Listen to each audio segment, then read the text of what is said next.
आज हम लोग कवर करेंगे हेल्थ सेंटर मैनेजमेंट का ऑब्जेक्टिव क्लास। इससे पहले आपको हम डिटेल क्लास भी दे रहे हैं हेल्थ सेंटर मैनेजमेंट का, और ये है ऑब्जेक्टिव क्लास। ध्यान रहे, जो व्यक्ति डिटेल क्लास को पढ़िएगा उसको ऑब्जेक्टिव अच्छे तरीके से समझ में आ जाएगा। खास करके जो आपको हेल्थ सेंटर मैनेजमेंट दे रहे हैं, ठीक है। हेल्थ सेंटर मैनेजमेंट के टोटल 3 वीडियो अपलोड हो चुके हैं, ठीक है।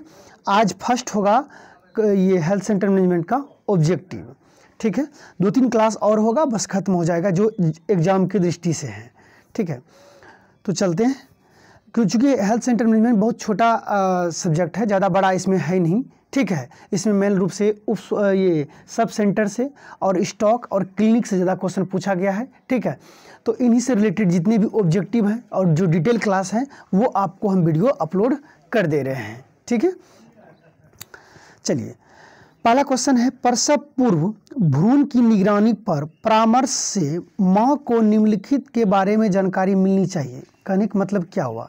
प्रसव पूर्व का मतलब ये समझ लीजिए कि वो महिला क्या है, प्रेग्नेंट है, ठीक है। तो भ्रूण की निगरानी के लिए, क्यों, माँ के पेट में क्या है, बच्चे हैं, ठीक है, उसकी प्रॉपर निगरानी होना चाहिए। तो निगरानी के लिए माँ को परामर्श दिया जाता है, ठीक है, सलाह दिया जाता है कि आपको कैसे आपको प्रॉपर तैयार रखना है ताकि बच्चे को किसी तरह का दिक्कत ना हो, किसी तरह कॉम्प्लिकेशन ना हो, एक बेहतर तरीके से बच्चे जो है स्वस्थ और मस्त जो है जन्म धरती पे वो आ जाए, ठीक है। तो परामर्श कब दीजिएगा? जिस समय वो प्रेग्नेंट होंगे तब ना, डिलीवरी हो जाएंगे तब तो डिलीवरी के बाद अलग परामर्श होता है, ठीक है। यहाँ कहा जा रहा है कि प्रसव पूर्व परामर्श, यानी प्रसव होने से पहले, ठीक है, किसकी निगरानी के लिए? भ्रूण की निगरानी के लिए, ठीक है। परामर्श किसको देना? माँ को। कौन सी जानकारी मिलनी चाहिए ये पूछा जा रहा है। पहला कहता है दैनिक अल्ट्रासाउंड स्कैन की आवश्यकता। दैनिक मतलब होता है डेली अल्ट्रासाउंड स्कैन की जरूरत नहीं होता, ये गलत बात है, ये सलाह आप नहीं दीजिएगा, ठीक है। दूसरा कहता है कि काउंट और आवधिक अल्ट्रासाउंड के मूल्यांकन को महत्व बताना है। की काउंट का मतलब होता है कि फीटल का मूवमेंट, ठीक है, फीटल का मूवमेंट काउंट, यानी आपको बराबर ये नज़र रखते रहना है कि मेरा फीटल का मूवमेंट हो रहा है कि नहीं हो रहा है। जब से फीटल का मूवमेंट शुरू होता है उसके बाद फीटल का मूवमेंट कभी कभी नहीं देखते हैं कि कहते हैं कि घर में कि अब बच्चा जो है अभी मूवमेंट कर रहा था, घूम रहा था, लेकिन कुछ दिन से नहीं घूम रहा है, तो प्रॉपर उस पर ध्यान रखना है, ठीक है। वैसा कुछ अनदेखा लगे तो आप डॉक्टर से जाकर के तुरंत मिलिए, नज़दीकी स्वास्थ्य केंद्र से जाकर के मिलिए। और आवधिक अल्ट्रासाउंड के मूल्यांकन, यानी अल्ट्रासाउंड जो करवाते हैं उसके मूल्यांकन के महत्व के बारे में समझाना है, यानी अल्ट्रासाउंड के महत्व के बारे में समझाना है उसे। ये सलाह तो बिल्कुल देना है, ठीक है, ये सलाह देना, ताकि अल्ट्रासाउंड से क्या होता है कि समय रहते हुए बच्चे में किसी तरह का डिफॉल्ट है या कोई समस्या है वो पता चल जाता है, ठीक है। तो उसे अल्ट्रासाउंड, आवधिक मतलब एक टाइम पीरियड, ठीक है, एक टाइम, ऐसा थोड़ी कि डेली अल्ट्रासाउंड करना, नहीं, टाइम जो उसका है टाइम पीरियड, ठीक है। आप जब जाइएगा तो वहाँ खुद आपको डायरेक्शन दे देगा कि कब कब अल्ट्रासाउंड कराना है, ठीक है। और अल्ट्रासाउंड का क्या महत्व है ये तो बताइएगा ही बताइएगा, ठीक है। ये तो एकदम बिल्कुल जानकारी मिलनी चाहिए। अब दैनिक अल्ट्रासाउंड कहिएगा कि डेली कराइए, नहीं, ये तो कराएगा भी नहीं, तो ये जानकारी देने योग्य है। आगे कहता है भ्रूण की गतिविधियों को नज़रअंदाज करना क्योंकि महत्वपूर्ण नहीं है। अच्छा ये बताइए, फीटल मूवमेंट को नज़रअंदाज कर सकते हैं? नहीं कर सकते हैं, क्योंकि फीटल मूवमेंट, फीटल बच्चे मूव कर रहे हैं नहीं कर रहे हैं, इसको नज़रअंदाज कर, नज़रअंदाज का मतलब को छोड़ देना, नज़रअंदाज कीजिएगा, नहीं, ये सलाह नहीं दीजिएगा। किसी को बोलिएगा कि फीटल जो बच्चा मूवमेंट कर रहे हैं नहीं करे उस पर ध्यान मत दीजिए, ऐसा सलाह नहीं दीजिएगा। सलाह दीजिएगा तो वरना जो है जिसके पेट में बच्चे हैं वही खुद कह देंगे कहाँ आप एएनएम हैं, आपको नॉलेज है नहीं, ये नहीं, ठीक है। ये सलाह नहीं देना है, ये सलाह एकदम 100% सही है, इसमें कोई दिक्कत नहीं। अब तीसरी सलाह देखते हैं, कहता पूरी तरह से घरेलू भ्रूण हृदय मॉनिटरिंग पर निर्भर रहना, यानी घर पे जो मॉनिटर हृदय की जो मतलब भ्रूण की जो हृदय गति का जो मॉनिटर करने का है उसी पर निर्भर रहना नहीं, क्योंकि अभी की डेट में अत्याधुनिक बहुत सारा आ गया है जो कि बेहतर तरीके से भ्रूण की जो है क्या कर लेते हैं, हृदय की मॉनिटरिंग कर लेते हैं। तो पूरी तरह से घरेलू पे हम नहीं डिपेंडेंट के लिए सलाह देंगे। तो सलाह इसमें से आप खुद देखिए, सब जब तीनों को चारों को पढ़िएगा ऑप्शन में तो आपको लगेगा कि ये तो गलत सलाह है, ये भी गलत सलाह है, ये भी गलत सलाह, तो मुझे कौन सी सलाह सबसे बेस्ट होगा जो ऑप्शन के हिसाब से, तो ये सलाह सबसे बेस्ट ऑप्शन है, ये सलाह हम दे सकते हैं। तो इसके अकॉर्डिंग कौन सा आंसर हो जाएगा? आंसर हो जाएगा ऑप्शन नंबर 1 में दिया है केवल बी, ठीक है। तो केवल बी इसका सही जवाब हो जाएगा। आगे बढ़ते हैं, एकदम इतना सुंदर सुंदर क्वेश्चन है और सब समझदारी पर आधारित है, मतलब थोड़ा समझ समझ के बनाइएगा ना, बहुत क्वेश्चन आप हल कर लीजिएगा। ऐसा कोई क्वेश्चन टफ नहीं था, लेकिन आपने इस तरह के क्वेश्चन कभी सॉल्यूशन किए नहीं, थोड़ा सा बेसिक दिमाग लगाए नहीं, ठीक, जिसकी वजह से आपको दिक्कत। आप पढ़ रहे हैं ना, पढ़ पढ़ के आपको समझा रहे हैं, तनिको आपको भीड़ नहीं लगेगा, मतलब हार्ड महसूस नहीं होगा, क्योंकि अब इस तरह का आदत आपको बन गया सॉल्यूशन करने का। तो देखिएगा जब आप नेक्स्ट एग्जाम होगा तो उसमें आपका परफॉर्मेंस जो होगा वो बहुत ही बेस्ट होगा, ये बात आप समझ लीजिए। वैसे भी आप लोग खूब सुंदर तरीके से पढ़ाई कर रहे हैं, मन लगा के पढ़ाई कर रहे हैं, बहुत अच्छा लगता है।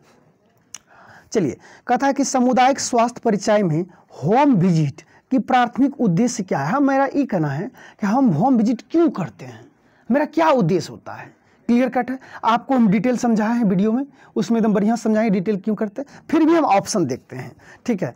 कहता है कि अनुसंधान के लिए सांख्यिकीय स्वास्थ्य डेटा एकत्र करना, ठीक है। आप खोज करने के लिए, डाटा एकत्र करने के लिए ऐसा कर रहे हैं, होम विजिट कर रहे हैं, नहीं।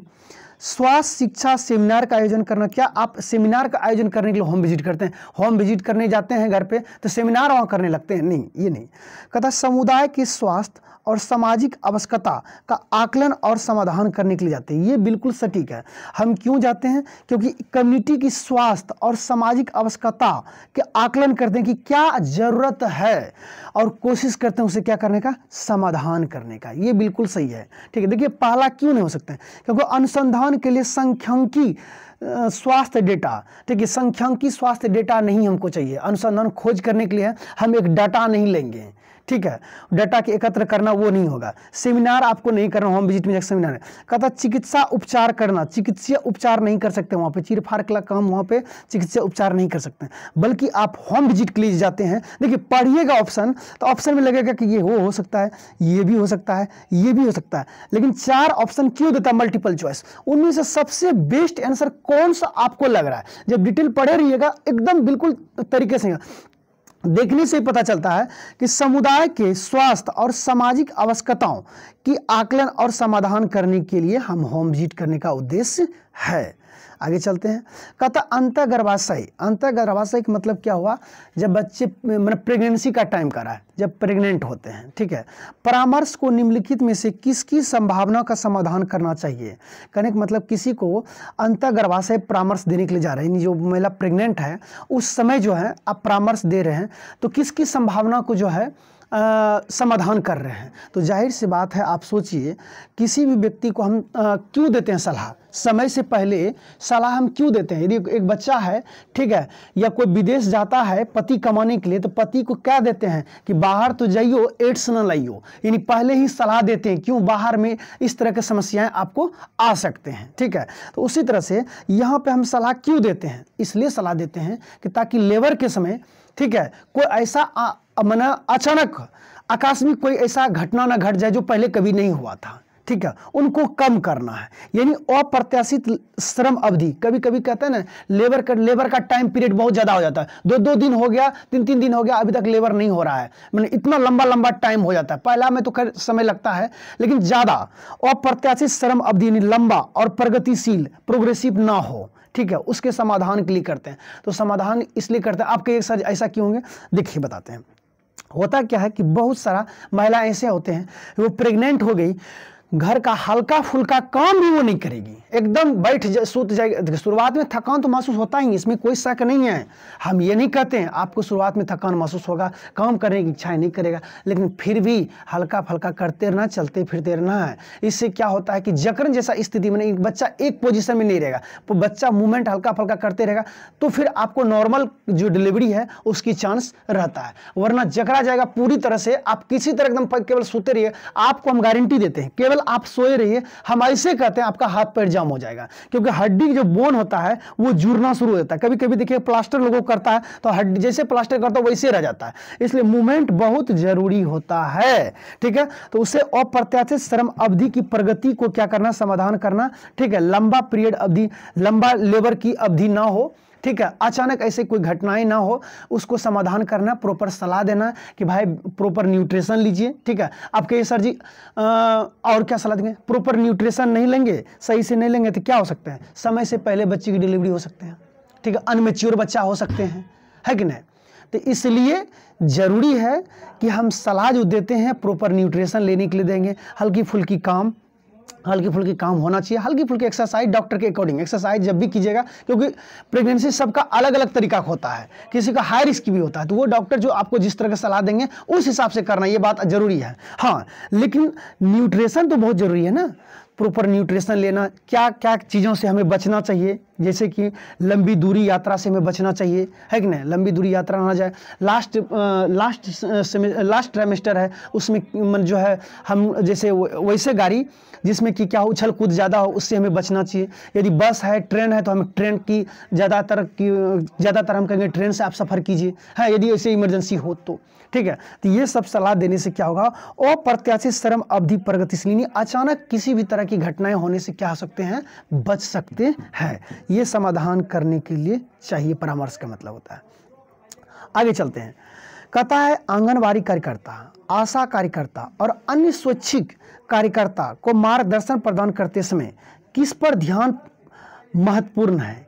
कहने का मतलब ये हुआ, जैसे आशा हुआ, आप जहाँ पे आप काम कीजिएगा, सुन लीजिए, आप एएनएम है, ध्यान रखिएगा, एएनएम जहाँ पे भी काम कीजिएगा वहाँ पे, या जिस फील्ड में जहाँ पे आप जैसे सब सेंटर पे काम कीजिएगा, आप जिस गांव में काम कीजिएगा, वहाँ पे कई तरह की एजेंसियाँ भी होती हैं, स्वैच्छिक एजेंसियां भी होती हैं, ध्यान से समझिएगा, स्वैच्छिक एजेंसियां होती हैं। और अब तो इवन आशा हुआ, आशा कार्यकर्ता हुआ, आंगनबाड़ी कार्यकर्ता हुआ, ठीक है, उसको आप मार्गदर्शन प्रदान कर रहे हैं, तो किस पर ध्यान देना महत्वपूर्ण है। मेरा ये कहना है, आप एक एएनएम है, स्वैच्छिक एजेंसी जो अपने मन से करता है, जिसको कि पैसा से कोई मतलब नहीं रहता है, अपने स्वेच्छा से करते हैं, ठीक है, सेवा की भावना से, ठीक है। तो आंगनबाड़ी कार्यकर्ता हुआ, आशा कार्यकर्ता हुआ, स्वैच्छिक एजेंसी कार्यकर्ता हो, को मार्गदर्शन आप कर रहे हैं, तो मार्गदर्शन देते समय ध्यान किस पर देना चाहिए। पहला कहता है व्यवसायिक कौशल से अधिक सिद्धांतिक ज्ञान, व्यवसायिक कौशल से अधिक सिद्धांतिक ज्ञान नहीं, अधिक सिद्धांतिक ज्ञान की जरूरत ही नहीं है, ध्यान रखिएगा। कहता है उनकी भूमिका को गैर तकनीकी कार्यों तक सीमित करना है, ठीक है, गैर तकनीकी कार्य मतलब वैसे तकनीक कार्य जो कि गैर तकनीकी कार्य मतलब जो सरकारी स्तर पर नहीं, वहीं तक सीमित करना है, ये नहीं होगा। कहता है उन्हें बिना किसी प्रश्न के निर्देश का पालन किए बिना निर्देश देना नहीं, प्रश्न देखिए, बिना प्रश्न के निर्देशों का पालन करने का निर्देश देना। कहता उन्हें बिना किसी प्रश्न के निर्देशों का पालन करने का निर्देश देना, कोई कहता प्रश्न का निर्देशों का पालन नहीं, ये भी नहीं होंगे। तो क्या हो सकते हैं, उन्हें नवीनतम जानकारी और व्यवहारिक प्रशिक्षण को सशक्त बनाना, ये बात बिल्कुल सही है, अपडेट नॉलेज पे ध्यान देना है और व्यवहारिक प्रशिक्षण को सशक्त बनाना, क्योंकि फील्ड में जो काम करेंगे व्यवहारिकता सबसे बड़ी इंपॉर्टेंट रोल है। व्यवहारिकता ढंग से नहीं रहेगा तो पब्लिक से एक रिश्ते जैसा भावना नहीं बन पाएगा और पब्लिक फिर आपसे सेवा नहीं ले पाएगा, तो इस पे ध्यान देना है, ठीक है। तो इसका आंसर क्या हो जाएंगे, ऑप्शन नंबर डी एकदम बिल्कुल सटीक। हम बोले ना कि जब आप डिटेल पढ़ लीजिएगा ना तो 4 ऑप्शन रहेगा, ऑप्शन तो देता ही उल्टा पुल्टा, लेकिन उस ऑप्शन को, ये सब क्वेश्चन ऐसा क्या है कि सीधा रट्टू मल जैसा क्वेश्चन ही नहीं है कि आए और ABCD लगा दिए, रटे और ABCD आगे, नहीं, ये सब क्वेश्चन बिना आप पढ़े बिना समझे इस सब क्वेश्चन को सॉल्यूशन नहीं कर सकते हैं। 4 ऑप्शन को पढ़िएगा ढंग से, तब आपको लगेगा वास्तविकता में ये हो सकता है। देखिए एएनएम हुआ, आंगनबाड़ी कार्यकर्ता हुआ, ठीक है, आंगनबाड़ी कार्यकर्ता हुआ, आशा हुआ, स्वैच्छिक एजेंसियों को मार्गदर्शन जो दीजिएगा उसे नवीनतम जानकारी और व्यवहारिक प्रशिक्षण बहुत जरूरी होना चाहिए, लोगों से कैसे व्यवहार करना है ये मार्गदर्शन बहुत जरूरी है। इसका आंसर डी हो जाएंगे।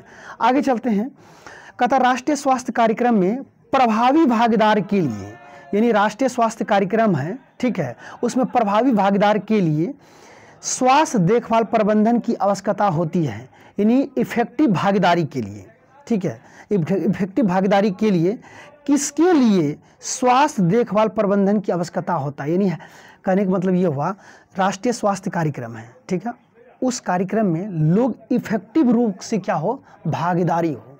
तो भागीदारी कैसे होगा, यदि आप वो कार्यक्रम को चला रहे हैं तो उसका मैनेजमेंट ढंग से कीजिएगा, तरीके से कीजिएगा, तब ना लोग प्रभावी होंगे, ठीक है, तब ना लोग प्रभावी ढंग से भागीदार होंगे। जैसे कि मेरा ये कहना है कि आपके घर में लड़का की तरफ से बारात आया, आपका मैनेजमेंट अच्छा रहेगा, तब ना लोग बारात कहेगा वाह गए तो बहुत मस्त था और बहुत सुंदर व्यवस्था, तो स्टेज खूब सुंदर सजा करके रखा था, सिंपल भाषा में। उसी तरह समझिए कि राष्ट्रीय स्वास्थ्य कार्यक्रम है, ठीक है, राष्ट्रीय स्वास्थ्य कार्यक्रम में प्रभावी भागीदार के लिए, यानी इफेक्टिव रोग से क्या हो, भागीदार हो, पब्लिक हो या संगठन हो, ठीक है, या स्वैच्छिक एजेंसी हो, वो प्रभावी रूप से उसमें क्या हो, भागीदार हो, सम्मिलित हो, हाँ, किसके लिए स्वास्थ्य देखभाल प्रबंधन की आवश्यकता होती है? ठीक है, किसके लिए स्वास्थ्य देखभाल प्रबंधन की आवश्यकता होती है? अब ऑप्शन है सरकारी दिशा निर्देश से स्वतंत्र रूप से कार्य करना। नहीं, सरकार का दिशा निर्देश से स्वतंत्र रूप से कार्य नहीं कर सकते, ये तो गलत बात हो जाएगा। कार्यक्रम के परिणामों को नियंत्रण, निगरानी, मूल्यांकन से संलग्न रहने के लिए बहुत जरूरी है।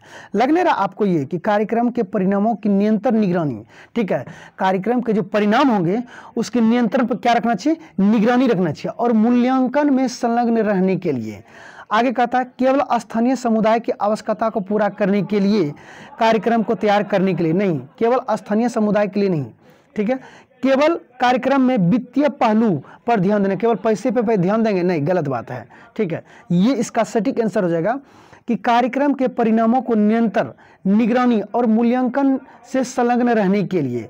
कहने का मतलब ये हुआ स्वास्थ्य देखभाल प्रबंधन की आवश्यकता होती है। प्रबंधन में क्या कीजिएगा?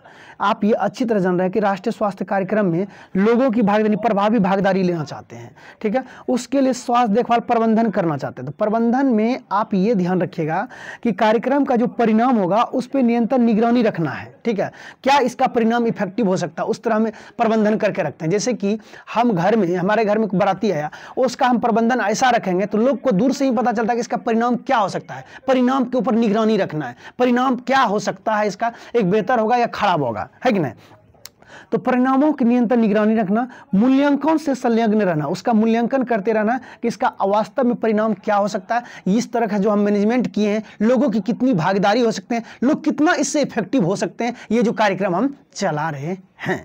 ठीक है, तो इसका जवाब सही हो जाएगा ऑप्शन नंबर बी।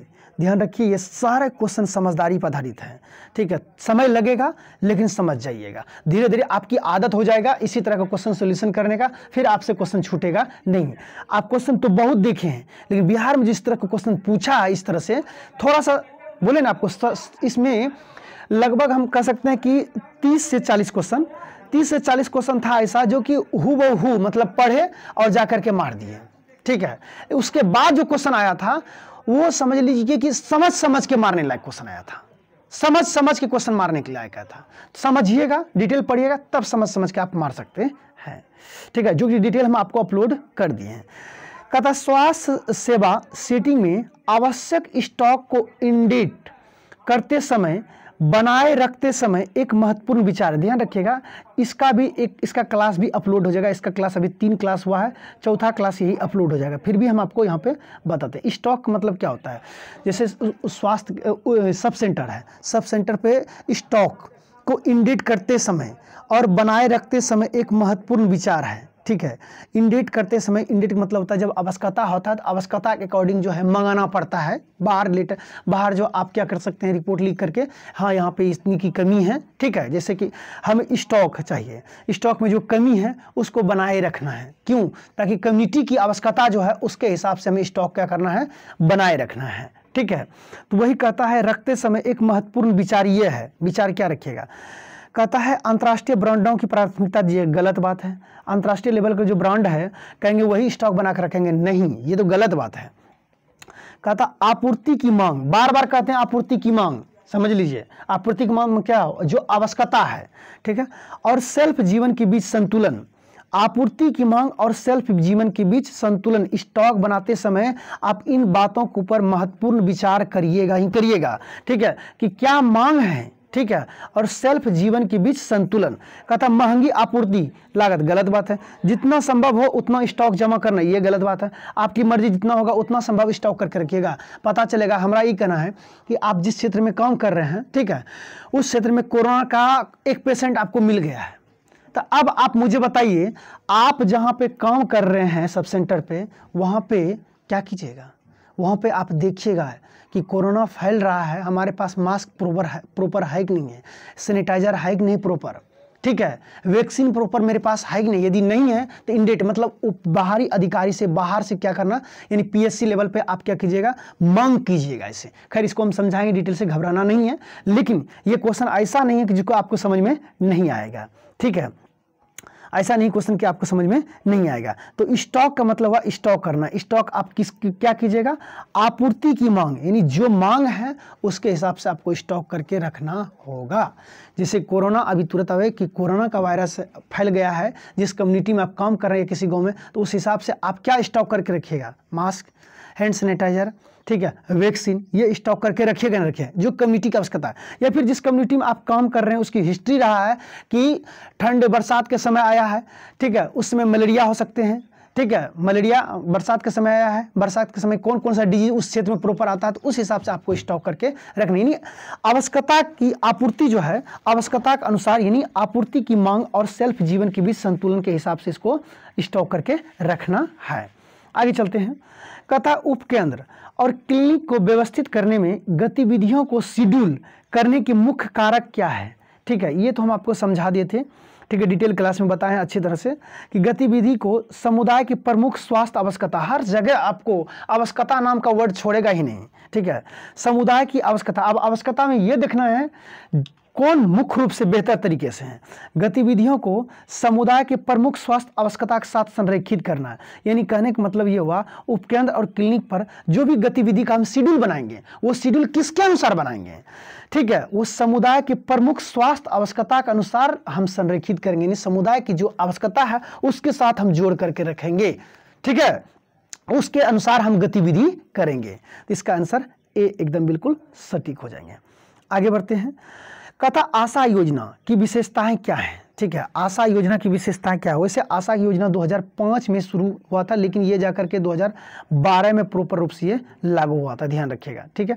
इस आशा योजना में क्या क्या कहता है, आशा क्या करती है, नवविवाहित जो जोड़ी रहता है उसको कहता है यदि आप शादी किए हैं तो शादी जब से किए हैं 2 साल के बाद बच्चा लाइएगा, तुरंत बच्चा मत लाइए। फिर दूसरा बात क्या कहता है कि यदि एक बच्चा ला दिए हैं तो दूसरा बच्चा लाइए कम से कम 3 साल के अंतराल पे, ठीक है। तो यही वर्ड यहाँ पे लिखा गया आशा योजना की विशेषता के बारे में। तो ये तो बात बिल्कुल सही है, ये भी सही है, लेकिन कहता है ये 14 राज्यों में क्रियान्वित किया गया था, नहीं, ये 14 राज्यों में क्रियान्वित नहीं किया जाता क्योंकि ये अपडेट होते रहता है, ठीक है, तो ये गलत है। तो इसके अनुसार कौन सा आंसर हो सकते हैं, इसके अनुसार आंसर हो सकते हैं केवल 1 और 2, ठीक है। आगे बढ़ते हैं। आगे कहता है एनएचएम के तहत बाल स्वास्थ्य जांच और शीघ्र हस्तक्षेप सेवा प्रदान करने के लिए शुरू किया गया कार्यक्रम कौन सा है। देखिए एनएचएम के तहत जो है बाल स्वास्थ्य जांच के लिए जो कार्यक्रम शुरू किया गया है बच्चे के लिए स्पेशल, वो है राष्ट्रीय बाल स्वास्थ्य कार्यक्रम, यानी आरबीएसके कार्यक्रम शुरू किया गया है, याद रखिएगा। कहता होम विजिट के दौरान एक नर्स को छोटे बच्चे के लिए पर्यावरणीय जोखिम, ठीक है, कारकों का आकलन करना है। तो देखिए छोटे बच्चे के पर्यावरण के जोखिम के कारण का जो है आकलन कीजिएगा, तो उसके लिए प्रॉपर क्या कीजिएगा, एक चेक लिस्ट का उपयोग करते हुए औपचारिक जोखिम का मूल्यांकन करना है, ठीक है, कि वास्तव में उसको जोखिम किस तरह का है। इसका आंसर डी हो जाएगा, डिटेल में भी समझाए हैं, घबराना नहीं है। कहता सामुदायिक स्वास्थ्य परिचार में गैर सरकारी संगठन की मुख्य भूमिका क्या है। गैर सरकारी संगठन भी होते हैं, ठीक है, तो सामुदायिक स्वास्थ्य परिचार में, ठीक है, गैर सरकारी संगठन की मुख्य भूमिका क्या होता है। जो गैर सरकारी संगठन होते हैं, ठीक है, जो सरकारी नहीं होते हैं, वो क्या भूमिका निभाते हैं, तो वो भूमिका निभाते हैं कि मौजूदा स्वास्थ्य सेवाओं को क्रियान्वयन और समर्थन करता है, ठीक है, मौजूदा स्वास्थ्य सेवाओं को क्रियान्वयन और समर्थन करते हैं। कहने का मतलब जो देखिए सरकारी हो या गैर सरकारी हो, वर्तमान में जो स्वास्थ्य सेवाएं हैं, ठीक है, उसको लागू करना है और उसका क्या करना है, समर्थन करना है। डी इसका आंसर है। आगे बढ़ते हैं। स्वच्छता के बारे में लोगों को शिक्षित करने का एक महत्वपूर्ण घटक क्या है। तो यहाँ स्वच्छता के बारे में कह रहा है, तो लोगों को स्वच्छता के बारे में क्या किएगा, स्वास्थ्य और बीमारी दोनों की स्वच्छता पर महत्व पे जोर देना है। सिंपल क्वेश्चन है, इसको हम समझाएं डिटेल से। आगे चलता है, कहता है इन्फ्लुएंजा को रोकने के लिए एक कम्युनिटी में वार्षिक टीकाकरण बहुत जरूरी होता है, ये ध्यान रखिएगा। इन्फ्लुएंजा को रोकना चाहते हैं तो वार्षिक टीकाकरण बहुत जरूरी होता है। ऑक्सीटोसिन क्या करता है ये समझ लीजिए। ऑक्सीटोसिन करता है प्रसवोत्तर रक्तस्राव को रोकने के लिए। ऑक्सीटोसिन जो मेडिसिन होते हैं, प्रसव के बाद जो ब्लीडिंग होते हैं उसको रोकने के लिए इसका उपयोग किए जाते हैं, हाँ ये ध्यान रखिएगा। आगे जाते हैं, होम विजिट के दौरान निम्नलिखित जोखिम कारकों को पता लगाने के लिए नवजात शिशु के सोने के माहौल, देखिए सोने के माहौल का मतलब क्या होता है, एक बीमारी होता है अचानक शिशु मृत्यु रोग, इसका अभी तक सटीकता से कोई कारण पता नहीं चला है, ध्यान रख लीजिएगा। बच्चा कभी क्या क्या होता है, जैसे सो रहा है, ठीक है, या पालन मृत्यु भी कहते हैं, ठीक है, पालना मृत्यु भी कहते हैं। सो रहा और सोते सोते ही 1 साल से कम उम्र का बच्चा में ज़्यादातर होता है। सो रहा अचानक से मृत्यु हो जाता है, कोई अता पता भी नहीं चल पाता है। तो इसमें कुछ कुछ कारण दिया गया है कि जैसे बच्चा सो रहा है, ठीक है, तो उसका नाक मुंह उसको बंद नहीं रहना चाहिए, प्रॉपर खुला रहना चाहिए। कहीं तंबाकू का धुआं हुआ है उससे प्रॉपर दूर रहना चाहिए, ठीक है। इसका सटीक कारण नहीं पता चला है, लेकिन फिर भी अपने तरफ से इसको इतना परहेज करना चाहिए, यानी जितनी संभव हो सके बच्चे को अच्छे तरीके से आप रखिए ताकि बच्चे में इस तरह की मृत्यु का कारण ना बन सके। अचानक हो जाता है मृत्यु, ठीक है। अभी तक इसकी कोई सटीकता कारण नहीं हुआ है। सडन इन्फेंट डेथ सिंड्रोम इसे कहते हैं, SIDS, ठीक है। आगे बढ़ते हैं।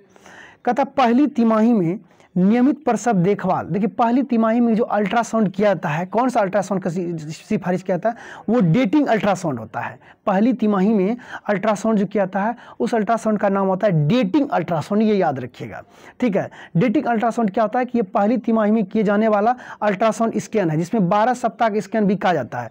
यह स्कैन गर्भावस्था के शुरुआती में माप स्कैन करके गर्भावस्था की आयु निर्धारण करना, यानी कब जो है कितना दिन तक प्रेगनेंसी होगा और बच्चे के जन्म का नियमित तारीख पता करने के लिए किया जाता है। डेटिंग अल्ट्रासाउंड जो कहता है वो पहली तिमाही में किया जाता है। क्यों? कि बच्चे का जन्म क्या यानी डिलीवरी डेट क्या होगा उसको पता करने के लिए डेटिंग अल्ट्रासाउंड की सिफारिश किया जाता है। आगे कहता है स्वास्थ्य देखभाल प्रबंधन में ज्ञान और कौशल के अद्यतन की सबसे प्रभावी तरीका क्या है। ज्ञान और कौशल को अद्यतन को आपको प्रभावी तरीका लेने के लिए क्या करते रहना पड़ेगा। निरंतर व्यावसायिक विकासों में संलग्न रहना और प्रासंगिक कार्यशालाओं में भाग लेना है, ठीक है।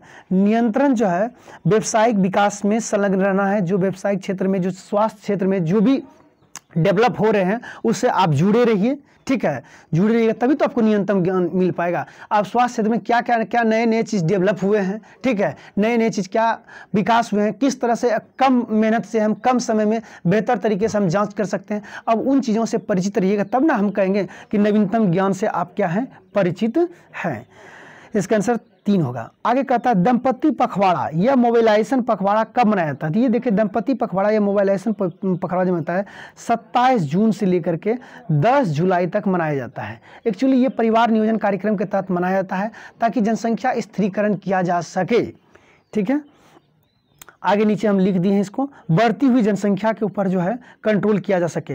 सर जी बढ़ती हुई जनसंख्या के ऊपर कंट्रोल कैसे करेंगे। परिवार नियोजन के तहत किया था। परिवार नियोजन में नहीं कहते हैं कि जैसे शादी किए तो शादी के 2 साल के बाद बच्चे लाइए, एक बच्चा के बाद दूसरा बच्चा में 3 साल का अंतराल रखिए, ठीक है, ताकि बढ़ती हुई आबादी से जो नुकसान हो रहे हैं उसके बारे में जानकारी दे सके। पखवाड़ा मतलब होता है 15 दिन तक चलने वाला, ठीक है। स्वास्थ्य देखभाल प्रबंधन में आवश्यक स्टॉक बनाए रखना एक बड़ी चुनौती है। सिंपल भाषा में समझिए, आप स्टॉक बनाए रखना, जैसे घर में ही आप साल भर की खाना का स्टॉक बना कर रखते हैं, ठीक है। जैसे घर में आपको 2-3 तरह का आदमी हैं, मान लीजिए 5 आदमी हैं जो रोटी खाता है और 2 आदमी हैं जो चावल खाता है, तो आपसे पूछेंगे स्टॉक किसका ज़्यादा रखिएगा, रोटी के रखिएगा यानी गेहूं का रखिएगा। क्यों? क्योंकि आपके घर की आवश्यकता क्या है, गेहूं है, क्योंकि ज़्यादा लोग रोटी खाते हैं। उसी तरह से जिस कम्युनिटी में आप काम कीजिएगा उस कम्युनिटी की क्या आवश्यकता है, उस आवश्यकता के अकॉर्डिंग आपको स्टॉक बना करके रखना है ताकि किसी तरह की जरूरत पड़े आपातकालीन तो तुरंत हम सेवा दे सकते हैं, ठीक है। तो वही कह रहा है यहाँ पे कि स्वास्थ्य देखभाल प्रबंधन में आवश्यक स्टॉक बनाए रखने की एक बड़ी चुनौती है। क्या चुनौती होता है भाई, स्टॉक बनने में क्या चुनौती की सामना करना पड़ता है, ये कर रहा है। तो देखिए चुनौती का सामना ये करना पड़ता है कि गुणवत्ता आपूर्ति, ठीक है। स्टॉक तो बना के रखना है लेकिन जो स्टॉक हम रख रहे हैं वो क्वालिटी होना चाहिए, ठीक है। गुणवत्तापूर्ण आपूर्ति की आवश्यकता के साथ बजट की कमी को संतुलन करना है, ठीक है। बजट की कमी को संतुलित करना है, यानी हमें कम बजट में गुणवत्तापूर्ण कम बजट में कम पैसे में गुणवत्तापूर्ण हमको क्या करना है, स्टॉक करके रखना है। जैसे आपके घर में हम अभी तुरंत बताए कि 5 लोग रोटी खाते हैं तो 5 लोगों के लिए जो हम गेहूं रखेंगे, गेहूं की क्वालिटी भी अच्छी होना चाहिए और कम पैसा में हम जो है कम से कम खर्च में बेहतर अच्छे से अच्छे तरीके से और अच्छी से अच्छी क्वालिटी का हम गेहूं स्टॉक करके रखेंगे तो वो होगा बेहतर। अब ये कहिए सर जी ये सबसे हो सकता है, नहीं सबसे पॉसिबल तो नहीं होता, तभी तो हम चुनौती वाला वर्ड बोल रहे हैं। हम क्यों कर रहे हैं कि स्वास्थ्य देखभाल प्रबंधन में आवश्यक स्टॉक बनाए रखने के लिए एक बड़ी चुनौती है, ये सबसे बड़ी चुनौती है। कौशल नहीं कहते हैं, देखिए मतलब फर्स्ट आने के लिए, टॉप आने के लिए एक बड़ी चुनौती है। क्यों? इसके लिए मेहनत करना पड़ता है, है कि नहीं। कम मेहनत में बेहतर रिजल्ट लाना है, तो यदि कम मेहनत में बेहतर रिजल्ट ला रहे हैं तो एक बड़ी चुनौती है कि नहीं कि हमें स्मार्ट तरीके से तैयारी करना है। उसी तरह से स्टॉक जो बना के रखिएगा, तो स्टॉक बनाने में एक बड़ी चुनौती ये होता है कि हमें स्टॉक तो रखना है, उसके साथ साथ जो स्टॉक रख रहे हैं वो गुणवत्तापूर्ण होना चाहिए, क्वालिटी वाला होना चाहिए, ठीक है। और कम बजट के बीच में संतुलन होना चाहिए, मतलब कम पैसा में भी बेहतर तरीके से रहे। इसका आंसर ए एकदम बिल्कुल करेक्ट जवाब हो जाएंगे। आगे चलते हैं, कहता स्वास्थ्य देखभाल प्रबंधन रिकॉर्ड और रिपोर्ट बनाए रखने के लिए एक प्रमुख चुनौती है। देखिए रिकॉर्ड और रिपोर्ट से भी क्वेश्चन पूछा हुआ है, ठीक है।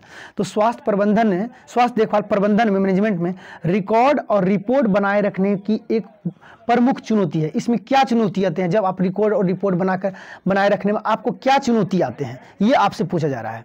पहला कह रहा है केवल एक ही भाषा में रिकॉर्ड बनाए रखना, ये बात चुनौती नहीं है।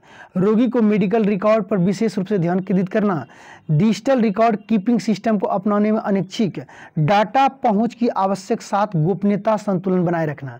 देखिए रिकॉर्ड और रिपोर्ट में एक वर्ड आप हमेशा पढ़े हैं, गोपनीयता। गोपनीयता, यदि आप गोपनीयता नहीं रखते हैं तो फिर बहुत दिक्कत बात है, ठीक है। तो ये एक प्रमुख चुनौती है कि आप क्या कीजिएगा, डाटा पहुंच की आवश्यकता के साथ गोपनीयता के संतुलन, यानी डाटा तो आपके पास जानकारी होगा ही होगा, साथ साथ में गोपनीयता। अब कोई पेशेंट आया है, वो दिखा के गया, मान लीजिए वो पेशेंट आया, वैसा उसको कुछ डिजीज है कि आप काम कर, मान लीजिए ऐसे समझिए इस गांव में ही है, इसी गांव का एक डॉक्टर है या नर्स है, मान लीजिए ये गांव है, यहाँ पे एक एएनएम है, ठीक है। ये एएनएम इस हॉस्पिटल में काम कर रही है, हॉस्पिटल बना रहे हैं। इसी गांव से एक पेशेंट गया यहाँ दिखाने के लिए, ठीक है, और यही एएनएम यहाँ पे वर्क कर रही है। जब पेशेंट के तो पूरा इसका डाटा लिए, जांच उच किए, इसके पास कोई ऐसा डिजीज निकला जो कि पब्लिक में तुरंत बताने के बाद एक माहौल खराब हो सकता है और इसके प्रति एक इमेज खराब हो सकता है, ठीक है, लोग इसको हे दृष्टि से देखने लगेंगे। तो मान लीजिए कि ये जो एएनएम काम कर रही है, ये जो व्यक्ति पेशेंट दिखाने के लिए गए हैं, यदि इसकी डाटा को लीक कर देगा, ठीक है, डाटा को लीक कर देगा, तो मुझे बताइए कोई व्यक्ति यहाँ दिखाने के लिए जाएगा? नहीं दिखाने के लिए जाएगा। तो ये बहुत ज़रूरी होता है, गोपनीयता बहुत ज़रूरी होता है। डाटा मतलब होता है जानकारी, जो आपको जानकारी मिला, ये एक प्रमुख चुनौती है, ठीक है। ज़्यादातर तो बहुत जगह देखिएगा डाटा लीक कर देता है, लीक नहीं होनी चाहिए, लीक होगा फिर दिक्कत हो जाएगा, तभी बेकार हो जाएगा। तो रिकॉर्ड और रिपोर्ट में एक महत्वपूर्ण बात है, वो महत्वपूर्ण है गोपनीयता संतुलन बरकरार रखना। जैसे कि परामर्श देते हैं, काउंसलिंग करते हैं, तो काउंसलिंग में भी एक महत्वपूर्ण बात होता है, वो भी होता है गोपनीयता। कहने का मतलब परामर्श किसी को दे रहे हैं या फिर परामर्श हम ले रहे हैं, हम मेरे पास वैसा वर्ड है जो कि और किसी से हम नहीं पूछ सकते, आप ही से पूछ रहे हैं, तो हम आपके पास इस भरोसे आएंगे तब ना कि आपको जो हम अपनी समस्या बताए वो आप किसी को नहीं बताइएगा, तब ना हुआ, ठीक है। तो इसलिए रिपोर्ट और रिकॉर्ड बनाए रखने में एक महत्वपूर्ण चुनौती है गोपनीयता, ध्यान रखिएगा, ठीक है। आगे जाओ, वैसे रिकॉर्ड आप रखते हैं ढंग से, तरीके से, बेहतर तरीके से ठीक ठाक लिख करके, तो कानूनी रूप से भी आपको बचा करके रखिएगा। जैसे कि कभी कभी आप सुने होंगे, ज़्यादा तो हम नहीं बताना चाहते हैं, लंबा हो जाएंगे, कभी कभी सुने होंगे हॉस्पिटल में डेथ कर गया पेशेंट, आया उसका गार्जियन जो है आरोप लगा दिया, तो यदि उस पेशेंट का पहले से हिस्ट्री हमारे पास रिकॉर्ड रहेगा, या पहले दिखाया या और पीछे का रिकॉर्ड है, ऐसे तो नहीं है कि एक बार गया तुरंत और मर गया, नहीं, उसका कुछ न कुछ रिकॉर्ड होता है। यानी रिकॉर्ड मतलब हुआ जाँच किए, क्या क्या आपने जाँच किए हैं, ठीक है, ठीक है, जांच क्या क्या किए हैं, ऐसे मर गया नहीं है ना, मरा तो उसका आप दीजिएगा ना कि देखिए हमने ये जांच किए, किडनी फैलता, ये फैलता, इसलिए आते आते मर गया। तो आपने जो टेस्ट किए हैं उसका प्रॉपर रिकॉर्ड रखिएगा, तब ना, नहीं तो केस कर देगा तो डॉक्टर को जेल जाना पड़ जाएगा, डॉक्टर नर्स जितना है उसके साथ लगा हुआ सब फंस सकता है उसमें, ठीक है। लेकिन आपके पास यदि रिकॉर्ड रहेगा तो कानूनी तौर से आप बच सकते हैं कि हाँ सर हमने इसका ये इलाज किए, ये दिए हैं, तो उसका रिकॉर्ड रहना चाहिए प्रॉपर, ठीक है। चलिए आगे चलते हैं। स्वास्थ्य देखभाल प्रबंधन में सटीक रिकॉर्ड रिपोर्ट बनाए रखने क्यों आवश्यक है? एक सटीक रूप से, बेहतर तरीका से, एक सच उन्हें झूठ नहीं लिखना है, बेहतर, सटीक और शॉर्ट शब्दों में एक अच्छे वर्ड में लिख करके रखना क्यों आवश्यक है? क्योंकि कानूनी और विनियामक आवश्यकता के अनुपालन को सुनिश्चित करना, ताकि हमें कानूनी रूप से भी हमें क्या हो सके, बचा सके, और जो नियम है उसके अनुसार हमें बचना। आगे चलते हैं। 2018 में आयुष्मान भारत योजना शुरू किया गया था। ये जो शुरू किया गया था, ये कमजोर आबादी वाले को स्वास्थ्य बीमा कवरेज करने के लिए शुरू किया गया था, ये याद रखना है आपको। आगे बढ़ते हैं। कहता है समुदाय के, ध्यान से समझिएगा। देखिए क्वेश्चन है कि सामुदायिक स्वास्थ्य प्रणाली की प्रभावी कामकाज मुख्य रूप से किस पर निर्भर करता है? यानी एक कम्युनिटी में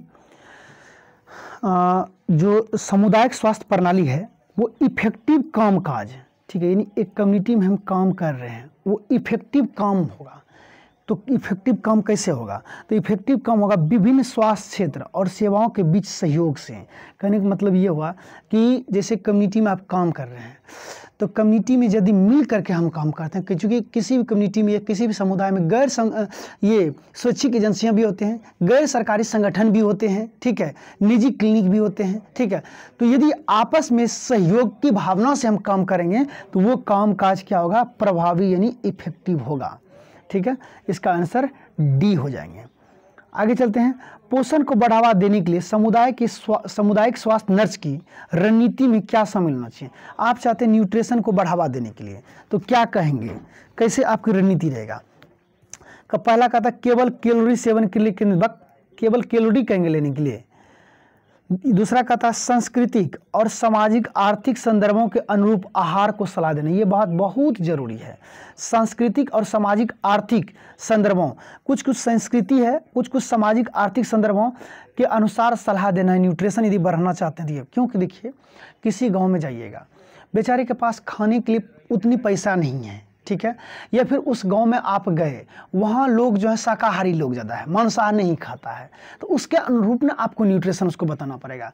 या फिर उसके पास उतना अवेलेबल पैसा नहीं है, तो यदि पैसा उसको अवेलेबल नहीं है तो सस्ता से सस्ता जो तरीका है जिससे वो न्यूट्रिशन ले सकते हैं, उसके अनुरूप उसको जानकारी देना है। इसलिए सांस्कृतिक और सामाजिक आर्थिक संदर्भों के अनुरूप आहार को सलाह देना है, ठीक है। ऐसा थोड़ी सलाह देने से कहिएगा कि केवल कैलोरी लिए, आपको कैलोरी ले ही नहीं पाएगा, ऐसा थोड़ी होगा। कहता परिवार को एक समान आहार योजना पालन करने की सलाह देना है। देखिए ये भी क्वेश्चन एकदम लग रहा है कि इफेक्टिव हो ही जाएगा कि एक समान आहार लेने के लिए सलाह देना, नहीं है। परिवार में एक समान आहार योजना लेने की पालन करने की सलाह देंगे। परिवार में सबको एक समान नहीं देना पड़ता है। जैसे छोटा बच्चा है तो उसको ज़्यादा जरूरत पड़ता है, ध्यान रख लीजिए, छोटा बच्चा तो उसको जरूरत, कहेंगे सबको एक ही जैसा देंगे, नहीं। कहता सिर्फ सप्लीमेंट सेवन करने पर जोर देना, ये भी नहीं हो सकते हैं। तो ये सबसे सटीक और बेहतर तरीका हो सकते हैं। आगे बढ़ते हैं। कहता है सामुदायिक स्वास्थ्य नर्स में स्वास्थ्य परामर्श की प्राथमिक, देखिए सब जगह वही परामर्श में क्या दीजिएगा? कहता ग्राहकों को सूचित निर्णय लेने की सुविधा प्रदान करना है। ग्राहकों को विशिष्ट शिक्षा, देखिए विशिष्ट आप सलाह क्यों दीजिएगा? विशिष्ट सलाह तब ना दीजिएगा जब उसको उस तरह की बीमारी प्रॉपर होगा, नहीं। ग्राहकों को स्वास्थ्य प्रबंधन की जिम्मेदारी लेना है, ठीक है। ग्राहकों से स्वास्थ्य प्रबंधन की जिम्मेदारी लेना, मतलब ग्राहकों को ही कहेंगे आपको खुद मैनेजमेंट करना है कि स्वास्थ्य कैसे प्रबंधन करना, नहीं। स्वास्थ्य संबंधी सभी समस्या का समाधान करना है, नहीं। देखिए सामुदायिक स्वास्थ्य नर्स के परामर्श के प्राथमिक उद्देश्य जो होता है, उद्देश्य तो बहुत होते हैं, लेकिन उसमें जो प्राथमिक उद्देश्य ये होता है कि ग्राहकों को सूचित निर्णय लेने के लिए सुविधा प्रदान करना है, ताकि वो सही निर्णय ले सके। इसका आंसर ए हो जाएंगे। आगे बढ़ते हैं। लाइम रोग, ठीक है, जिसे कि बोलोडियोसिस कहते हैं, कि बोलोडियोसिस बैक्टीरिया के कारण होते हैं। लाइम रोग की प्राथमिक रोकथाम किस पर केंद्रित होते हैं? लाइम रोग जो होता है वो टीक से होता है। टीक क्या होता है? जैसे आप चमुकन साइज जो देखे होंगे, ये देखिए मार्केट में आप देखे होंगे, मार्केट में क्या मतलब आप घर में भी देखे होंगे, इस तरह ये होते हैं टीक। यदि ये टीक संक्रमित है, ध्यान समझिएगा, तो देखिए ये जब काटेंगे तो आपको इस तरह का दिखने के लिए चेहरे पे मिलेंगे, फेस के ऊपर, ठीक है, इस तरह का देखने के लिए मिलेंगे, ठीक है। तो वही कह रहा है, ये इस तरह का जो होते हैं वो लाइम रोग का है, ठीक है। लाइम रोग यानी लाइम रोग जो होता है बोरबिलिया नामक बैक्टीरिया के कारण होता है। यदि वो टिक संक्रमित है बोरबिलिया बैक्टीरिया के कारण, तब वो क्या हो सकते हैं आपको, यदि वो काटते हैं तो फिर क्या होंगे, आपको लाइम रोग हो जाएंगे। ठीक है। तो यही पूछ रहा है कि लाइम रोग की प्राथमिक रोकथाम किस पर केंद्रित होता है, तो टीक संक्रमित क्षेत्रों से बचना और टीक प्रतिरोधी के उपयोग करना। ठीक है, ये कहता है लाइम रोग से बचने के लिए, तो बचिएगा कैसे, रोकथाम कैसे कीजिएगा, जो संक्रमित है, जो टीक संक्रमित है उससे बचना है और टीक प्रतिरोधी का उपयोग करना। टीक प्रतिरोधी मतलब जिससे टीक क्या हो, मर जाए, टीक से हमें कोई इफेक्टिव नहीं, जैसे मच्छर प्रतिरोधी, मच्छर प्रतिरोधी के लिए क्या करेंगे, मच्छरदानी लगाएंगे या फिर जो अगरबत्ती आता है वो जलाएंगे ताकि वो भाग सके। चलिए आगे चलते हैं। क्लिनिक की निर्धारित गतिविधि के प्रभावी संगठन को मुख्य रूप से किस पर विचार करना चाहिए, बात को समझिएगा। कहता है क्लिनिक के निर्धारित गतिविधि के प्रभावी संगठन को, यानी क्लिनिक पर जो प्रभावी संगठन है, ठीक है, उसको किस पर विचार करना चाहिए, उस पर जैसे पैरामेडिकल स्टाफ है, नर्स है, डॉक्टर है, ठीक है, तो उसको किस पर विचार करना चाहिए। पहला कहता पूरे दिन गतिविधि का सामना क्लिनिक स्टाफ की प्राथमिकता, क्लिनिक स्टाफ के प्राथमिकता देंगे, यही विचार हुआ, तब तो क्लिनिक कल खोलेंगे, कहेंगे जो मेरा जो स्टाफ है वही प्राथमिकता है, नहीं। उन्नत चिकित्सा उपकरण उपलब्ध करना, केवल उन्नत चिकित्सा उपलब्ध करा देने से क्या हो जाएगा, वो प्रभावी ढंग से हो जाएगा, नहीं, वो विचार नहीं होगा। विचार जो आप किस लिए खोले हैं उस पर ध्यान देना है। मरीजों की इनफ्लो पिकअप और आवश्यक सेवाओं के प्रकार के ऊपर, ठीक है। देखिए ऑप्शन बोले ना, ऑप्शन लगेगा कि ये भी हो सकता है, ये भी हो सकता है, उनमें से सबसे बेस्ट क्या हो सकता है, ठीक है। तो क्लिनिक की निर्धारित गतिविधि में प्रभावी संगठन का मुख्य रूप से विचार करना चाहिए कि जो देखिए हम क्लिनिक खोले मरीज के लिए ना, ठीक है, तो मरीज के इनफ्लो पिकअप और आवश्यक सेवाओं के प्रकार के ऊपर। डी आगे कहता है सामुदायिक सेटिंग में प्रभावी स्वास्थ्य संचार होना चाहिए।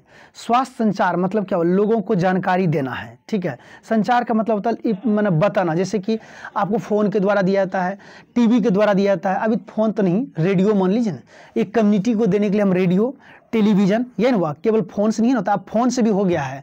फ़ोन से क्या क्या हो गया, आप देखिए जैसे घंटी बजाइएगा तो देखिए उधर से आपको सूचना मतलब सावधान देगा, एक मैसेज देगा, आपको सावधान करेगा, सावधान फलना बीमारी फैल रहा है, उससे आपको ऐसे बचना, वैसे बचना, ऐसे बचना, वैसे बचना, जो भी है एक संचार का माध्यम दिया जा रहा है, ठीक है। तो वही कह रहा है कि सामुदायिक सेटिंग में प्रभावी स्वास्थ्य संचार होना चाहिए, यानी इफेक्टिव स्वास्थ्य संचार के लिए क्या होना चाहिए, ठीक है। तो दर्शकों के साक्षरता स्तर और सांस्कृतिक मापदंड के अनुसार होना चाहिए।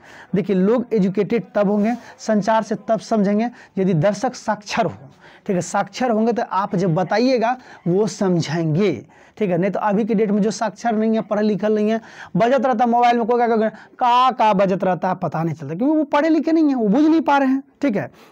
इसलिए दर्शकों के साक्षर का स्तर और सांस्कृतिक मापदंड के अनुरूप। सांस्कृतिक मापदंड क्या होता है कि किसी भी संस्कृति, किसी भी समाज में देखिएगा अलग अलग मान्यताएं रहते हैं, ठीक है, अलग अलग चीज़ों की मान्यता रहते हैं, ठीक है।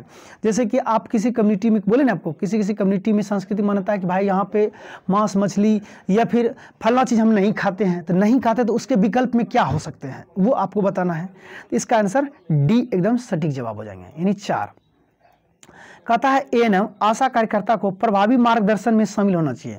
उसको प्रभावी मार्गदर्शन देने के लिए क्या कीजिएगा, नियंत्रण, ठीक है, नियंत्रण जटिल और स्वास्थ्य परिदृश्य, ठीक है, नियंत्रण सुधार के लिए नियमित प्रतिक्रिया और सहायता प्रदान करना, ठीक है, पर्यवेक्षण के बिना स्वतंत्र निर्णय लेने के लिए प्रोत्साहित करना, सभी स्थितियों में एक कठोर वाला बात तो होगा ही नहीं, कठोर वाला बात जैसे आ गया तो समझिए खत्म हो गया वहाँ पे, ठीक है, ये नहीं होगा, ठीक है। बड़ा कर लेते हैं। देखिए आशा आंगनवाड़ी कार्यकर्ता, AWW होता है आंगनवाड़ी कार्यकर्ता, आशा कार्यकर्ता को प्रभावी मार्गदर्शन में शामिल होना चाहिए, यानी इफेक्टिव मार्गदर्शन देते हैं, उसमें क्या शामिल होना चाहिए।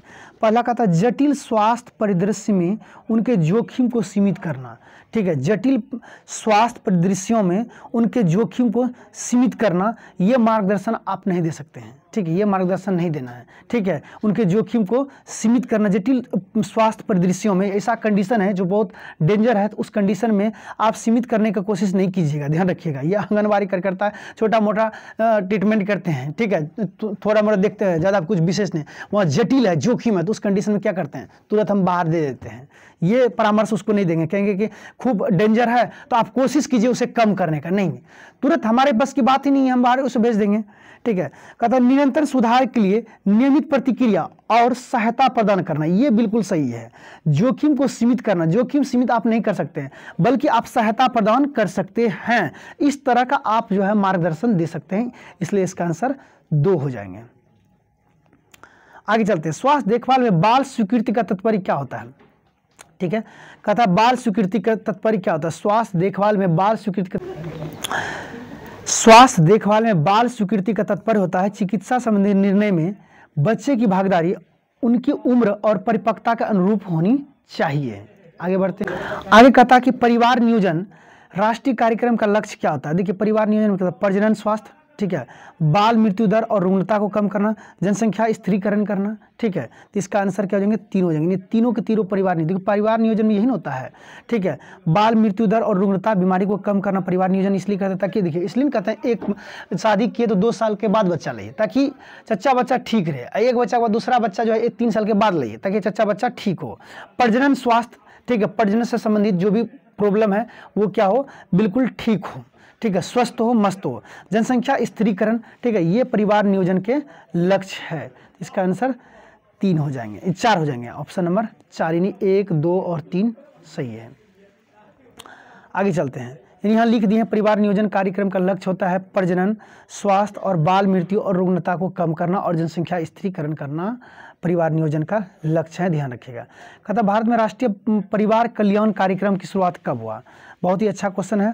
भारत में राष्ट्रीय परिवार कल्याण कार्यक्रम की शुरुआत 1952 में हुआ है, ये याद रखिएगा, ईस्वी वाला क्वेश्चन है। परिवार कल्याण कार्यक्रम की शुरुआत 1952 हुआ।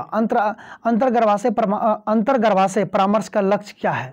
यानी वही परामर्श से क्वेश्चन खूब पूछा हुआ है। ठीक है, वही यानी प्रेगनेंसी के समय जो परामर्श दीजिएगा उसका लक्ष्य क्या होगा? लक्ष्य होगा दर्द प्रबंधन के विकल्प के बारे में जानकारी देना, ये बिल्कुल जरूरी है क्योंकि उसके मन में बहुत तरह का डर रहता है। ठीक है, माँ को प्रसव की भावनात्मक और शारीरिक मांगों को निपटाने में मदद करना, यानी भावनात्मक रूप से भी उसे क्या करना? मजबूत, और शारीरिक रूप से भी क्या करना है? उसे मजबूत करना। महिला की पसंद और प्राथमिकता का समर्थन करना, देखिए ये नहीं होगा। अंतर्गर्भाशय में प्राथमिक लक्ष्य होगा कि महिला की पसंद और प्राथमिकता का समर्थन करना, ये पॉसिबल नहीं हो सकता क्योंकि प्रेगनेंसी के समय जो जो चीज़ें पूरी पसंद होगा केवल वही करेंगे, नहीं, कुछ ऐसे भी हो सकते हैं जो आपको पसंद नहीं है लेकिन मजबूरन में उसके अनुसार आपको करना पड़ेगा। अब महिला का पसंद है हाई हैंडल सैंडल पहनने देंगे आपको?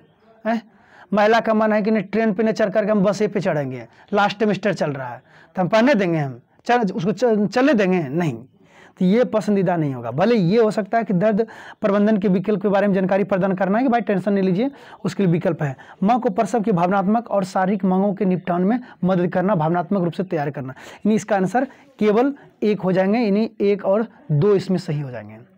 इसका आंसर 1 हो जाएंगे, 1 में दिया हुआ है, 1 सही है, 2 सही है। ठीक है, आगे बढ़ते हैं।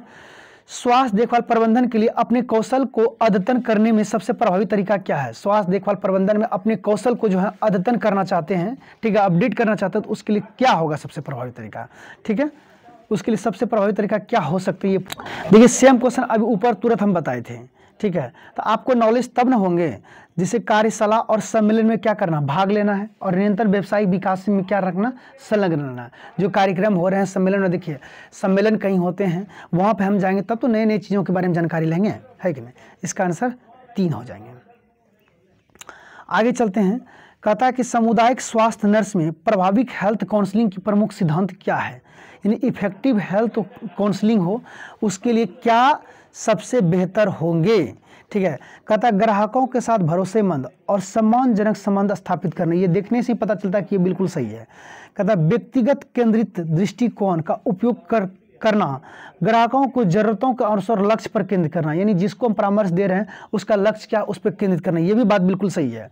संस्कृति के रूप से संवेदनशील और उचित देखभाल प्रदान करना, ये भी बिल्कुल सही है, यानी इसका आंसर हो जाएंगे 4, यानी तीनों ही बिल्कुल सही है, डी। आगे कहता है सामुदायिक स्वास्थ्य नर्स की विविध आबादी तक स्वास्थ्य जानकारी संप्रेषण करने के लिए कौन सी विधि प्रभावी होगा? ठीक है, ध्यान से समझिएगा कि सामुदायिक स्वास्थ्य नर्स है यानी कम्युनिटी नर्स है, ठीक है, कम्युनिटी नर्स को विविध आबादी तक स्वास्थ्य जानकारी संप्रेषण करना है। विविध आबादी तक, ठीक है, स्वास्थ्य जानकारी को संप्रेषण करना है। तो उसके लिए क्या करना पड़ेगा? समुदाय की भाषाएं विविधता पर परवाह किए बिना एक ही भाषा में जानकारी प्रदान करना। ठीक है, ध्यान समझिएगा। आगे देखते हैं, विशेष प्रदर्शन करने के लिए जटिल चिकित्सा शब्दावली का उपयोग करना।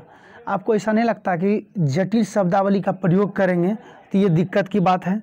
ठीक है, और ये कहता है समुदाय की भाषा की विविधता, भाषा विविधता का मतलब अलग अलग भाषा, कोई मैथिली बोलता है, कोई तमिल बोलता है, या फिर कोई उसमें हो सकता है उर्दू बोलता है, कोई हिंदी बोलता है, कि परवाह किए बिना एक ही भाषा में जानकारी। अब बताइए, एक ही भाषा में जानकारी दीजिएगा, इंग्लिश में दे दीजिएगा, ठीक है, तो बुझबे नहीं करेगा हिंदी। तो आप मुझे बताइए, आप जो स्वास्थ्य जानकारी संप्रेषण कर रहे हैं, जानकारी दे रहे हैं, क्या वो फायदेमंद होगा? नहीं होगा। ठीक है, कहता जटिल शब्द प्रयोग कीजिएगा, जटिल शब्द प्रयोग कीजिएगा, बुझेगा? नहीं बुझेगा।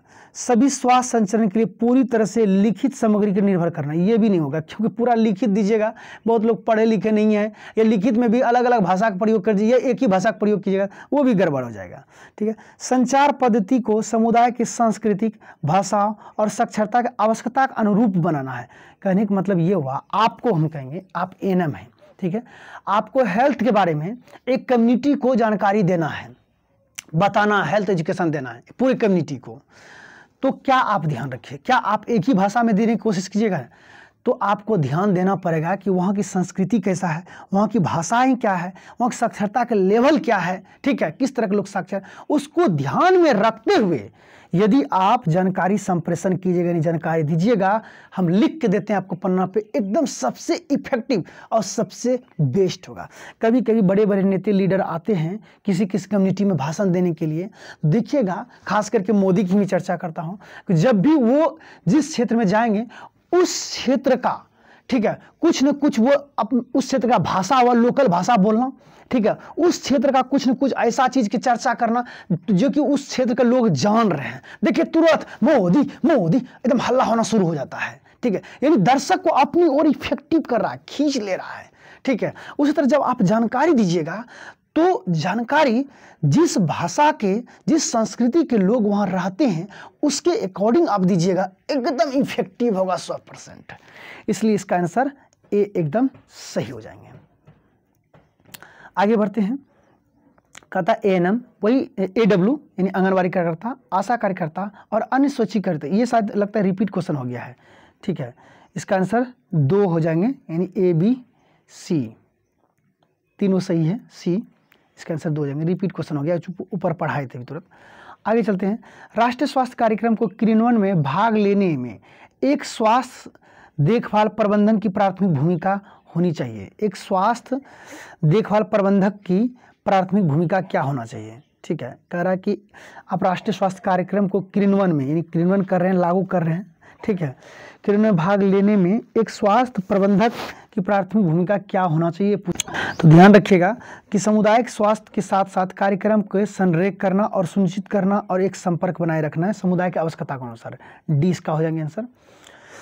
ज़्यादा कुछ टेढ़ा नहीं है, ऐसा नहीं कि आपको दिक्कत हो जाएगा। कहता है कि स्वास्थ्य देखभाल सुविधा में आवश्यक स्टॉक इंडिकेट करने के लिए, बनाए रखने के लिए महत्वपूर्ण घटक है।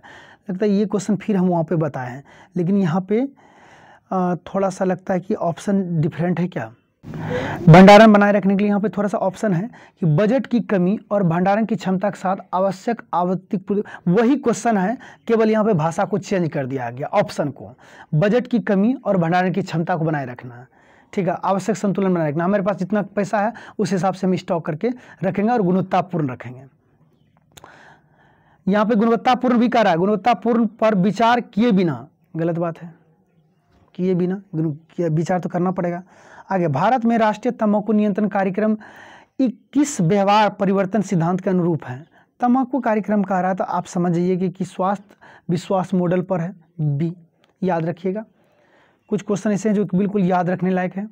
ठीक है, दाई यानी मिडवाइफ, ठीक है, के संदर्भ में शिक्षा के माध्यम से समाज में और महिलाओं की स्थिति को सुधार कैसे किया जा सकता है। ठीक है, महिलाओं की स्थिति के बारे में, शिक्षा के बारे में कह रहा है, सुधार कैसे किया। तो सिंपल भाषा में है कि प्रजनन अधिकार, स्वास्थ्य और विकल्प के बारे में व्यापक शिक्षा प्रसार के माध्यम से उसको आप जानकारी दे सकते हैं। आगे, नर्स व्यक्तिगत पोषण को प्रभावी ढंग से कैसे बढ़ा सकते हैं।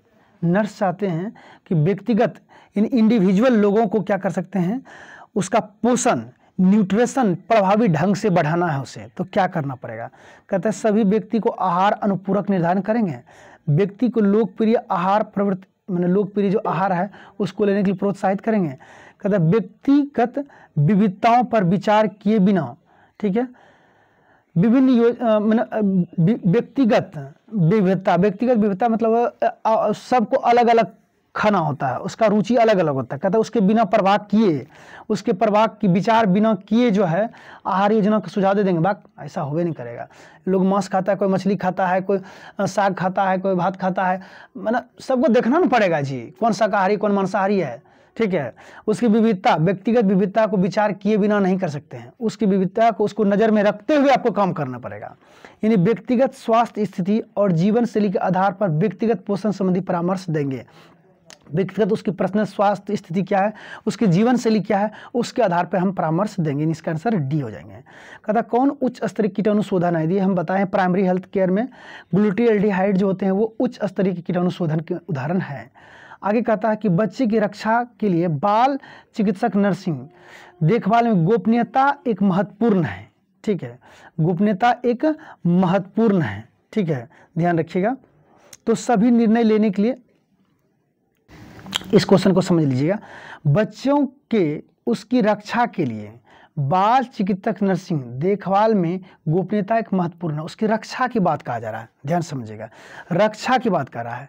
तो रक्षा में कहता है कि सभी चिकित्सक उपचार को अस्वीकार करने की स्वतंत्रता, गलत बात है। उनकी व्यक्तिगत जानकारी गोपनीयता और सुरक्षा का अधिकार, रक्षा किसी को कीजिएगा तो उसकी व्यक्तिगत जानकारी और सुरक्षा का अधिकार रखेगा, तब वो हुआ गोपनीयता की बात। यानी इसका आंसर 2 हो जाएंगे। आगे बढ़ते हैं। सामुदायिक स्वास्थ्य नर्स को परामर्श की एक मूलभूत सिद्धांत है। सामुदायिक स्वास्थ्य नर्स में स्वास्थ्य परामर्श का एक मूलभूत सिद्धांत क्या है, ठीक है।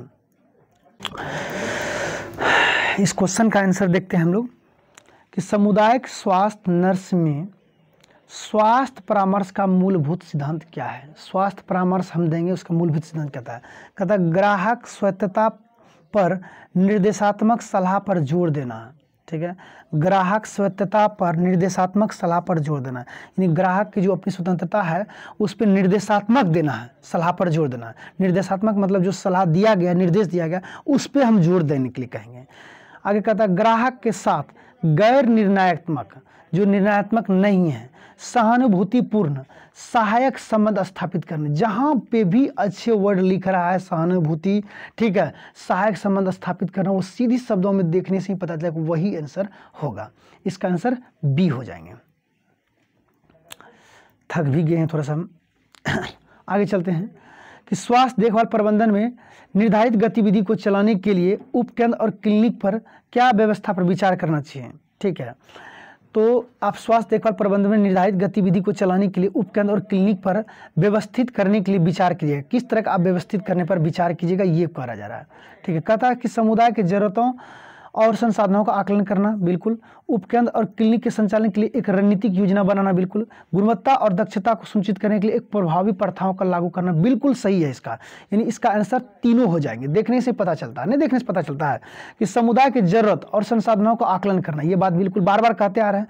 उपकेंद्र और क्लिनिक के संचालन के लिए एक रणनीति योजना बनना चाहिए, हम किस तरह चलाएंगे, रणनीति बनाएंगे, ये बिल्कुल सही है। कहता गुणवत्ता और दक्षता सुनिश्चित करना, यानी क्वालिटी हो और दक्ष को लागू करना है। यानी तीनों का तीनों बिल्कुल सही है। इसका ऑप्शन 1 हो जाएंगे।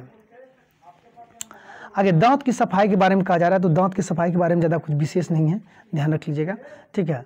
दांत की सफाई के बारे में कह रहा है, तो दांत की सफाई के बारे में याद रख लीजिएगा, ये दंत क्षय और मसूड़े की बीमारी को रोकने में मदद करता है, ऑप्शन बी, ठीक है। प्राइमरी हेल्थ केयर में इसको डिटेल से कवर किए हैं। आगे सामुदायिक स्वास्थ्य नर्स में स्वास्थ्य एक सामाजिक निर्धारक है। सामुदायिक स्वास्थ्य नर्सिंग में स्वास्थ्य एक सामाजिक निर्धारक है। सामाजिक निर्धारक क्या है भाई, ठीक है। कहता स्वास्थ्य सेवा तक पहुंच, पर्यावरण, माइक्रोबियल एजेंट, रोगों के प्रति आनुवंशिक, व्यक्तिगत जीवन शैली विकल्प, ये एक स्वास्थ्य निर्धारक है। अरे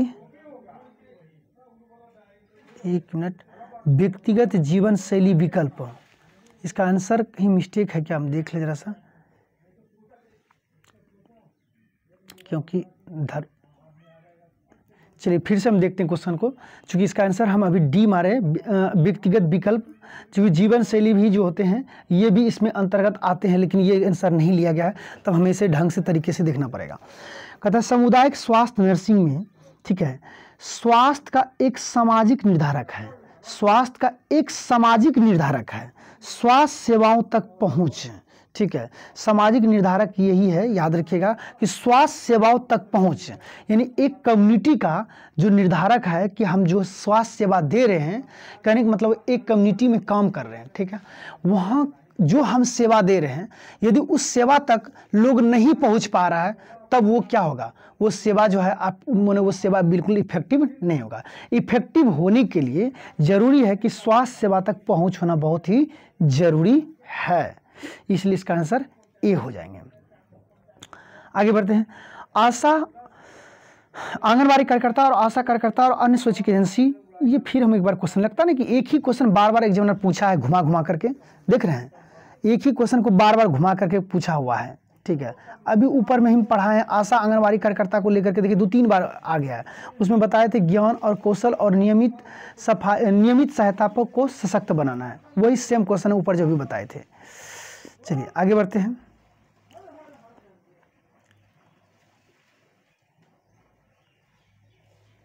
बड़ा कर लेते हैं।